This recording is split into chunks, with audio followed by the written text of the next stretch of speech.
नई दिल्ली से एक ऐसा अंतर्राष्ट्रीय सियासी विवाद सामने आया है जिसने देश की राजनीति में हलचल नहीं बल्कि सियासी भूचाल खड़ा कर दिया है। अमेरिका के न्यूयॉर्क शहर के नेता जोरान ममदानी द्वारा दिल्ली दंगों के आरोपी उमर खालिद के समर्थन में लिखा गया एक नोट अब सवालों की घेरे में है। इस नोट के सामने आते ही भारतीय जनता पार्टी हमलावर हो गई है।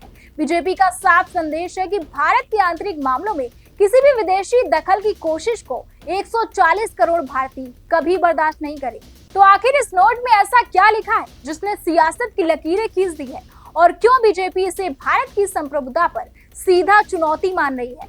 नमस्कार, मैं हूं शुभी शुक्ला और आप देख रहे हैं निष्ठा नाउ समाचार। देखिए हमारी खास रिपोर्ट। यह विवाद तब सामने आया जब न्यूयॉर्क के नेता जोरान ममदानी द्वारा लिखा गया एक सहानुभूति भरा नोट सार्वजनिक हुआ।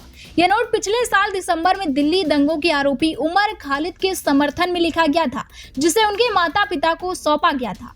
ममदानी की शपथ ग्रहण के दिन इस नोट के सामने आते ही भारत की राजनीति गर्मा गई है।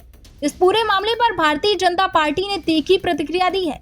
बीजेपी का कहना है कि भारत एक संप्रभु देश है और उसकी न्यायपालिका और लोकतांत्रिक व्यवस्था पर सवाल उठाने का अधिकार किसी भी विदेशी नेता को नहीं है।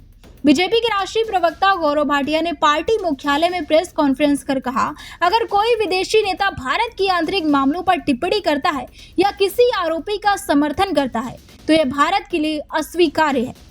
गौरव भाटिया ने कहा कि भारत के नागरिकों को अपनी न्यायपालिका पर पूरा भरोसा है और देश कानून के मुताबिक चलता है।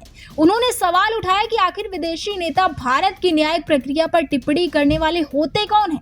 बीजेपी ने इसे सिर्फ एक राजनीतिक बयान नहीं बल्कि भारत की संप्रभुता से जुड़ा गंभीर मुद्दा बताया है। पार्टी का कहना है कि ऐसे बयान भारत की छवि और न्याय व्यवस्था को कमजोर करने की कोशिश है। तो साफ है कि उमर खालिद के समर्थन में लिखा गया ये नोट अब एक कूटनीतिक और राजनीतिक विवाद बन चुका है।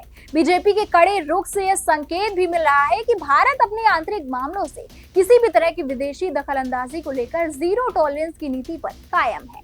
अब देखना होगा कि इस मुद्दे पर आगे अंतर्राष्ट्रीय और घरेलू राजनीति किस दिशा में जाती है। तब तक के लिए बने रहिए हमारे साथ और देखते रहिए निष्ठा नाउ समाचार।